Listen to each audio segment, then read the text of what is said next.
প্রিয় চাকরি প্রত্যাশিত ভাই ও বোনেরা আসসালামু আলাইকুম। আশা করি সকলেই ভালো আছেন। ইতিমধ্যেই দেখতে পাচ্ছেন গণপ্রজাতন্ত্রী বাংলাদেশ সরকার সিভিল সার্জন কার্যালয় নরসিংদী নতুন একটি নিয়োগ বিজ্ঞপ্তি প্রকাশ পেয়েছে 23 সেপ্টেম্বর 2025 খ্রিস্টাব্দে। সো এটি আপনার বিশাল একটি নিয়োগ বিজ্ঞপ্তি প্রকাশ পেয়েছে, 7টা ক্যাটাগরিতে এবং অসংখ্য জনবল নিয়োগ করা হয়েছে। সো এটি মূলত আপনার স্বাস্থ্যসেবা বিভাগ ও স্বাস্থ্য ও পরিবার কল্যাণ মন্ত্রণালয়ের অধীনে আপনার নিয়োগটি প্রকাশ পেয়েছে। সো এই নিয়োগ সম্পর্কে কী পদে আমরা আলোচনা করবো বিস্তারিত আমাদের সাথেই থাকুন। আর কীভাবে আবেদন করতে হবে, আবেদন ফি কত টাকা এবং আবেদন কবে শুরু এবং লাস্ট ডেট কবে, বিস্তারিত জানতে আমাদের সাথেই থাকুন। আর আমাদের ভিডিওটি যারা নতুন দেখতেছেন বা নতুন তাদেরকে অবশ্যই একটি রিকোয়েস্ট, অবশ্যই আমাদের চ্যানেলটি একটি সাবস্ক্রাইব করে দেবেন আর সাথে থাকা বেল আইকনটি বাজিয়ে দেবেন, তাহলে সবার আগে আমাদের ভিডিওটি আপনাদের কাছে পৌঁছে যাবে। আর ইতিমধ্যে যারা চ্যানেলটি সাবস্ক্রাইব করেছেন তাদেরকে অসংখ্য ধন্যবাদ। সো আর কথা না বাড়িয়ে চলে যাচ্ছে আমরা মূল ভিডিওতে। এখানে মোট 7টি ক্যাটাগরিতে 57 জন জনবল নিয়োগ করা হয়েছে। সো আমরা একে একে দেখি কী আপনার ক্যাটাগরিতে লোক নেওয়া হয়েছে। এক নম্বরে দেওয়া হচ্ছে আপনার কম্পিউটার অপারেটর, এটার পদ সংখ্যা আপনার 3টি। এটার বেতন হবে আপনার 11,000 থেকে 26,590 টাকা, 13তম গ্রেড। শিক্ষাগত যোগ্যতা কোনো শিক্ষিত বিদ্যালয় হতে বিজ্ঞান বিভাগে স্নাতক সমান বা সমমান ডিগ্রি এবং কম্পিউটার মুদ্রণে প্রতি মিনিটে বাংলায় 25 শব্দ এবং ইংরেজিতে 30 শব্দের ন্যূনতম গতি থাকতে হবে। 2 নম্বরে হচ্ছে পরিসংখ্যানবিদ, এটার পদ সংখ্যা 4টি। এটা 14তম গ্রেডে বেতন হবে 10,200 থেকে 24,680 টাকা। এটা শিক্ষাগত যোগ্যতা হলো কোনো শিক্ষিত বোর্ড হইতে পরিসংখ্যান, গণিত, অর্থনীতিবিদ বিষয়ে স্নাতক বা সমমান ডিগ্রি, কম্পিউটার চালানোর দক্ষতা থাকতে হবে। 3 নম্বরে দেওয়া হচ্ছে অফিস সহকারী কাম কম্পিউটার মুদ্রণিক, এটা আপনার পদ সংখ্যা 3টি। 16তম গ্রেডে বেতন হবে 9,300 থেকে 22,490 টাকা।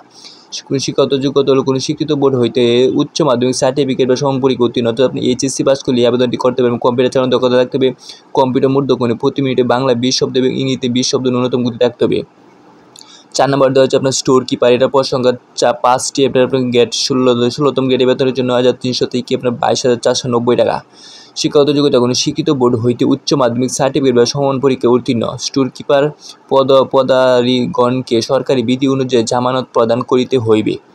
5 নম্বরে দেওয়া হচ্ছে আপনার স্বাস্থ্য সহকারী, সর্বোচ্চ পদ আপনি 39টি পদে আবেদন করতে পারবেন। এটা 16তম গ্রেডে বেতন হবে 9,300 থেকে আপনার 22,490 টাকা। শিক্ষাগত যোগ্যতা কোনো শিক্ষিত বোর্ড হইতে উচ্চ মাধ্যমিক সার্টিফিকেট বা সমান পরীক্ষা উত্তীর্ণ, অর্থাৎ এটা শুধু আপনার এইচএসসি পাস করলে আবেদনটি করতে পারবেন। 6 নম্বরে দেওয়া হচ্ছে গাড়ি চালক 2টি পদে, গ্রেড হচ্ছে 16তম, বেতন হচ্ছে আপনার 9,300 থেকে 22,490 টাকা। শিক্ষাগত যোগ্যতা কোনো শিক্ষিত বোর্ড হইতে জুনিয়র স্কুল সার্টিফিকেট বা সমান পরীক্ষা উত্তীর্ণ, হালকা গাড়ি চালানোর হালনাগাদ বৈধ ড্রাইভিং থাকতে হবে। সর্বশেষ 7 নম্বর দেওয়া হচ্ছে আপনার ল্যাব অ্যাটেন্ডেন্ট, এটা পদ সংখ্যা 1টি। 19তম গ্রেডে বেতন হবে আপনার 8,500 থেকে 20,570 টাকা। এটা শিক্ষাগত যোগ্যতা কোনো শিক্ষিত বোর্ড হইতে মাধ্যমিক স্কুল সার্টিফিকেট সমান পরীক্ষা উত্তীর্ণ, অর্থাৎ আপনি এসএসসি পাস করলে আবেদনটি করতে পারবেন। এছাড়া এখানে আপনি কিছু নির্দেশনা দেওয়া হচ্ছে, শুধুমাত্র নরসিংদী জেলার স্থায়ী বাসিন্দা আবেদন করতে পারবেন। স্বাস্থ্য সহকারী পদের ক্ষেত্রে সংশ্লিষ্ট সাবেক ওয়ার্ড স্থায়ী বাসিন্দা হতে হবে।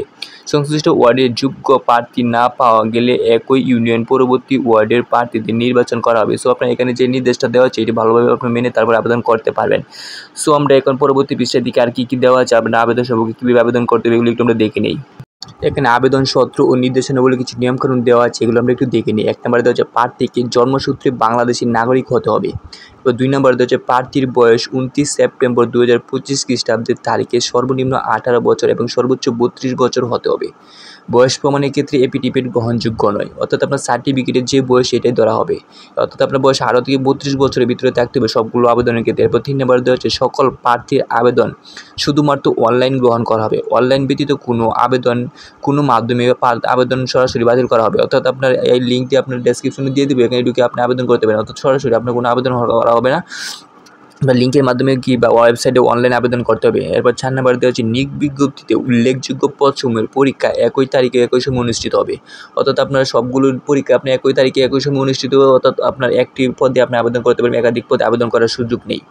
তো 5 নম্বরে দেওয়া হচ্ছে সিভিল সার্জন কার্যালয় নরসিংদী স্মারক নং CS নর প্রশাসন 3য় 4র্থ শ্রেণীর জনবল নিয়োগে 2024-2845 তারিখ 18/3/2024 খ্রিস্টাব্দে এর নিয়োগ বিজ্ঞপ্তির অনুযায়ী যারা পূর্বে আবেদন করেছেন তাদের আবেদনের বহাল থাকবে এবং তাদের পুনরায় আবেদন করার প্রয়োজন নেই, অর্থাৎ যারা আগে আবেদন করেছেন 2024 সালে তাদের আর আবেদন করার কোনো প্রয়োজন নেই। এছাড়াও আপনি 6, 7, 8, 9, 10 এখানে অনেকগুলো তথ্য দেওয়া আছে, এগুলো একটু আমরা দেখে নেবেন। আমরা স্ক্রল করে আবার নিচে চলে যাচ্ছি, ভিডিওটি লং হওয়ার কারণে আমরা বিস্তারিত সব বলতে পারছি না, ছোটো করে আপনার ছোটো পয়েন্টগুলো দেখিয়ে দিচ্ছে, বাকিগুলো আপনারা নিজে দেখে নেবেন। এখানে আরও কিছু তথ্য দেওয়া আছে 11, 12, 13, 14 এগুলো একটু আমরা নিজ দায়িত্বে দেখে নেবেন। সো আমরা পরবর্তী পৃষ্ঠায় আবারও চলে যাচ্ছি, স্কিপ করে আপনি এগুলো একটু দেখে নেবেন। তারপর এখানে 15 নম্বরে দেওয়া হচ্ছে অনলাইন আবেদনপত্র পূরণ সংক্রান্ত নিয়মাবলী ও শর্তাবলী। অর্থাৎ পরীক্ষায় অংশগ্রহণ ইচ্ছুক ব্যক্তিকে http://cs/hindi.teletalk.com.bd ওয়েবসাইটে আবেদন পূরণ করতে হবে। অর্থাৎ আপনার এখানে যে ওয়েবসাইটটি দেওয়া আছে এই ওয়েবসাইটে ঢুকে আপনারা আবেদন করতে হবে। সো ওই ওয়েবসাইট লিঙ্কটি আমরা ডেসক্রিপশনে দিয়ে দেবো, এখানে ঢুকে আপনারা যে কোনো আবেদন করে নিতে পারবেন এখানে। তারপর দেওয়া হচ্ছে অনলাইন আবেদনপত্র পূরণ ও আবেদন ফি জমাদানের শুরু তারিখ ও সময় হচ্ছে আপনার 29 সেপ্টেম্বর 2025 খ্রিস্টাব্দ সকাল 10 ঘটিকায় হইতে আপনার অর্থাৎ 29 সেপ্টেম্বর থেকে আবেদন শুরু এবং আবেদনের শেষ সময় হচ্ছে আপনার 12 অক্টোবর 2025 খ্রিস্টাব্দ বিকাল 5টা পর্যন্ত। অর্থাৎ আপনার অল্প সময়ে আপনার এই নিয়োগটি চলবে। অর্থাৎ আপনার 29 তারিখ থেকে আপনার অক্টোবরের 10 তারিখ পর্যন্ত আপনার এই নিয়োগটি চলবে। অর্থাৎ এই সময়ের ভিতরে আপনার দ্রুত আবেদনটি করে নেবেন। উক্ত সময়সীমার মধ্যে ইউজার আইডি প্রার্থীগণ অনলাইনে আবেদনপত্র সাবমিট এর পরবর্তী 72 ঘন্টার ভিতরে আপনি SMS এর মাধ্যমে পরীক্ষা ফিটি জমা দিয়ে দিবেন। অর্থাৎ আপনার আবেদন করার 72 ঘন্টার ভিতরে আপনার পরীক্ষা ফিটি জমা দেওয়ার চেষ্টা করবেন। অর্থাৎ তারপর দেওয়া হচ্ছে অনলাইন আবেদনপত্র ও তার স্বাক্ষর দৈর্ঘ্য হচ্ছে আপনার 300 এবং প্রস্থ 80 পিক্সেল। অর্থাৎ আমরা প্রার্থীর দৈর্ঘ্যের স্বাক্ষরের দৈর্ঘ্য হচ্ছে 300 এবং প্রস্থ 80 পিক্সেলের মধ্যে এবং ছবির দৈর্ঘ্য হচ্ছে আপনার 300 এবং প্রস্থ 300 পিক্সেলের মধ্যে স্ক্যান করে নির্ধারিত স্থানে আপলোড করতে হবে এবং ছবির সাইজ সর্বোচ্চ 100 KB এবং স্বাক্ষরের সাইজ সর্বোচ্চ 60 KBর মধ্যে হতে হবে। অর্থাৎ এটা আপনার অনেক গুরুত্বপূর্ণ বিষয়, এটা একটু ভালোভাবে দেখে বুঝে তারপর আবেদন করবেন। তো ঘ নম্বর দেওয়া হচ্ছে অনলাইন আবেদনপত্র পূরণের তথ্য যেহেতু পরবর্তীতে সকল কার্যক্রম বেরোতে হবে সেহেতু আপনার সাবমিট করার পূর্বে সকল তথ্য সঠিক আছে কিনা ভালোভাবে দেখে নিচে তারপর সাবমিট করবেন।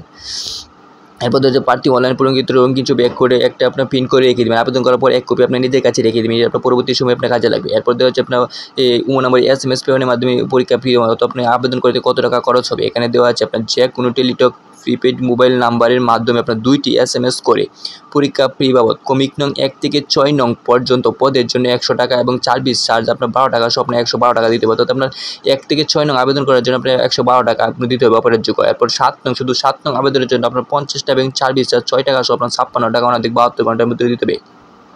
এছাড়া এখানে বলা হচ্ছে অগ্রসিক নাগরিকদের ক্ষেত্রে ক্রমিক নং 1 থেকে 7 নং যে কোনো পদের জন্য আপনার 50 টাকা আপনার পরীক্ষা ফি এবং সার্ভিস চার্জ 6 টাকা, সহ আপনার 56 টাকা দিতে হবে। তো যারা অগ্রসর নাগরিক আছে তাদের জন্য। এরপরে এখানে বলছে অনধিক 72 ঘন্টার মধ্যে জমা দিতে হবে। এরপর বিশেষভাবে উল্লেখ করা হচ্ছে অনলাইন আবেদনপত্র সকল পত্র পূরণের সাবমিট করা হলেও পরীক্ষা ফি জমা না দেওয়া পর্যন্ত আপনার পরীক্ষা ফি কোনোভাবে গৃহীত হবে না। অর্থাৎ আপনি আবেদন করার পরেও আপনার যদি পরীক্ষা ফি জমা না দেন তাহলে আপনার আবেদন কোনোভাবে গৃহীত হবে না। সো আপনি আবেদন করার 72 ঘন্টার ভিতরে অবশ্যই আপনি টাকাটি জমা দিয়ে দিবেন। তারপরে এখানে আপনার সিস্টেম দেওয়া আছে কীভাবে আপনার যে টাকাটা পেমেন্ট করবেন। এর প্রথম SMS এখানে দেওয়া আছে এইভাবে আপনার দ্বিতীয় SMS এইগুলো সিস্টেমটি ফলো করলে আপনার নিজের টাকা জমা দিতে পারবেন। এছাড়া আপনি যেখানে আবেদন করবেন তারা আপনার টাকাটা জমা দিয়ে দিবেন। এছাড়া আরও কিছু তথ্য দেওয়া আছে, এগুলো আপনার নিচে একটু দেখে নিন। আমরা স্ক্রল করে আবার পরবর্তী পৃষ্ঠায় চলে যাচ্ছি। এছাড়াও আরও অনেকগুলো তথ্য দেওয়া আছে, এগুলো আপনার নিজের দেখে দেবেন। এগুলো আপনি একটু নিজ দায়িত্বে দেখে নেবেন। এরপর আমরা পরবর্তী দেখেছি মৌখিক পরীক্ষার সময় নিম্নলিখিত সনদ ও প্রয়োজনীয় কাগজপত্র মূল কপি কী আপনার আনতে হবে, এগুলো একটু আমরা দেখে নিই ভালো করে।